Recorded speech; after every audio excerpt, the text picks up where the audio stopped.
and a lot of our members are in the police force, just like they're in the military. United States military. Here at San Francisco's Presidio Army Base, for example, Lieutenant Colonel Michael Aquino led a double life as a satanic high priest. The colonel's cult is listed in the San Francisco telephone book, and his phone answering machine boasts of his affiliation. This is the Temple of Set. The temple is the only international satanic religious institution fully recognized by the United States government. Indeed, the Army does officially recognize Satanism as a legitimate religion and supplies chaplains with this guide for ministering to the satanic soldier. Yet unofficially, some charge that Army bases have become sanctuaries for devil worshippers. Just last month, under a full moon, I took a midnight tour of the Presidio grounds with police investigator Ed Abanovsky. Are you saying that there was a satanic cult active right here on the Army base? Yes, we believe so. There's evidence to substantiate that. They had satanic rituals going on. There's an altar in there, and all of the graffiti on the wall would indicate that. Let's see if I can see it. How'd you find this place? This is a fortification during World War II. During World War II, where they had gun batteries. I can see a pentagram painted on the wall. I can see the words Prince of Darkness. On this wall, I see several inverted crosses and other obvious satanic ritualistic paintings or symbols. Joseph, we've agreed to conceal your identity, but you are an officer in the United States Army. That's correct. And you were an officer in the United States Army during the time you were a member of this satanic organization. Yes. Did the authorities at the Presidio know that a satanic organization was active on their base during the time that you were a member? They were very much aware of it, yes. The present base commander, Colonel Rafferty, says that today, at least, I know of no satanic activities whatsoever in this area. Satanism may be a constitutionally protected religion, but similar to another recent case at the United States Military Academy at West Point, here charges surface connecting ritual child abuse at the Presidio Daycare Center to the devil cult. It was here, parents and others allege, that to that young woman.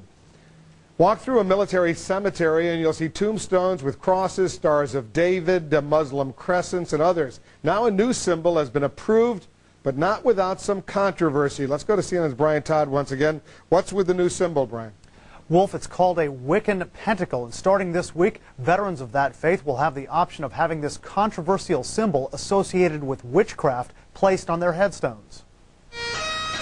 Sergeant Patrick Stewart died in combat a year and a half ago in Afghanistan. But on the Wall of Heroes at Fernley, the Veterans Cemetery in Nevada, his memorial marker has been some time in coming. His widow told CNN last year she was holding out until she could get a plaque with a symbol of his religion, a forbidden Wiccan pentacle. I must have it on his memorial plaque before I can lay him to rest so that he can move on and that our family can even begin to start to grieve. Now she can, after a lawsuit. The Veterans Administration has just announced that the pentacle will be added to its list of 38 other approved emblems of belief that can be engraved on government-provided markers. If you serve your country, at least you deserve to be able to be recognized with the symbol that you choose in a memorial in a veterans cemetery. The VFW, Veterans of Foreign Wars, said it has no objection. But not everyone is comfortable with witches in the military. In 1999, George Bush, then the governor of Texas, said he disagreed with the Pentagon's decision to allow witchcraft to be practiced on military bases. But one of the plaintiffs tells us people have nothing to fear. Witchcraft is not Satanism. It is not harming others. It's not power over others. It's not hocus pocus. The Veterans Administration has agreed to pay the Wiccans more than $200,000 to cover costs of the lawsuit, and the Wiccans believe they can get pentacles inscribed on headstones in time for Memorial Day next month. Wolf? Thank you, Brian, for that. Let's get some more on this story. Our internet reporter, Abby Tatton, is following it.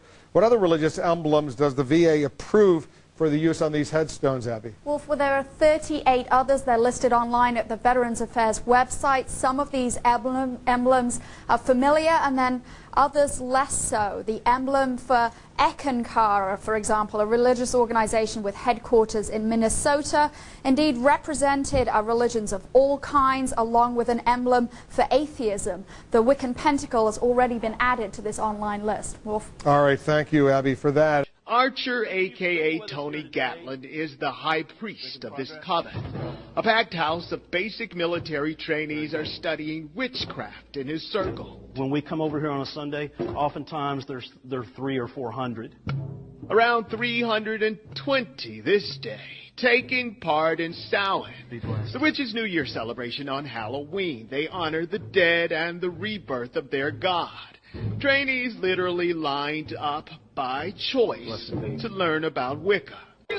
Now, this disturbing intelligence indicates Al-Qaeda's specific intention to hit the United States hard. Joining me now, Dr. Robert Ng. He's a radio frequency engineer and a forensic intelligence specialist. Hi. Hi, thank you. So, when the United States says they've been monitoring a higher level of chatter, quote unquote, what is chatter? Well, chatter relates to radio communications, any form of telecommunications that is, carried from point A to point B. A good example of monitoring chatter is the Echelon system. The Echelon system is an intelligence monitoring system that 5 countries have gotten together: the United States, United Kingdom, Canada, Australia, and New Zealand, and they share information and they monitor traffic. So what does that mean exactly, though, Robert? I mean, how do you monitor traffic? Okay, well, a good example is, take for instance, we'll use a radio in your car. When you're looking for a station, we'll say in a strange city, you hit the seek button, and the seek button will go through the different stations that are available and stop and then keep on going. But what happens is with the Echelon system, what it does is it actually goes through all these stations, but it locks on to all of them and waits until it hears a particular, we'll say, phrase, whether it could be let's bomb somewhere tonight, or let's plan a specific thing tonight, specific keywords and phrases, and it will lock onto that, and then it will download that into a system where an intelligence analyst will look at it further. But of course they're not monitoring radio, they're monitoring what, private communications between people? Well, yes, well, private communications can take the form of radio as well, such as a cellular telephone, a two-way radio, or we'll take, for instance, a satellite telephone system. As well, though, Echelon system also monitors 90% of all internet communications. 90%? 90%, as a matter of fact. But this is the exact geographic location of where it originated from, who it's going to, those kinds of things. Just one more quick thing, Robert. Do you think that this international system for tracking information exchange, conversation, so on, is stronger and better now than it was leading up to September the 11th? Well, I would say that it probably is certainly giving a lot work, having a good workout, if you will. I would say it would be stronger, but you have to bear in mind that it's been underrated for the longest while. Echelon's been with us since 1971, and it has been actually developed over the past few years, but really it's something that the United States government flatly refuses to acknowledge that even exists, which is kind of interesting as well. Thanks a lot. Thank you. Dr. Robert Ng is a forensic intelligence specialist. The thing about this Elgin watch, this 15-jewel Elgin watch, is that it was once owned by a gentleman by the name of Aleister Crowley. Does anybody know who Aleister Crowley is, class? Yes. No. Well, okay, Aleister Crowley. I don't know who Aleister Crowley. First of all, let's look at academically. He was considered the 73rd most influential Briton of the 20th century, which is kind of odd when you think about it. But he was also known as a magician, an occultist, a spiritualist. He wrote several books on the subject. Some are quite frightful for some people to read, on like black magic and all those things. But he had a watch collection, and this is one of the watches out of his collection. Along with a certificate of authenticity that I got when I won the auction to get this particular watch from the estate, I also received a photograph, which is in this envelope, of Aleister Crowley. For the longest while, I didn't really understand what it was all about. It took me a while to figure it all out. But nonetheless, I eventually figured it out, and that's what we're going to do with you. Everything good? Yes. Okay. So what I'm going to ask you to do first of all is I'm going to ask you to...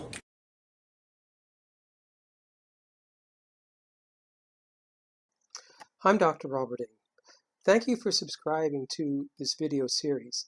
Now, if you haven't subscribed and you're sort of watching this video through other means, please click the link and subscribe, because otherwise you're going to miss some very important information.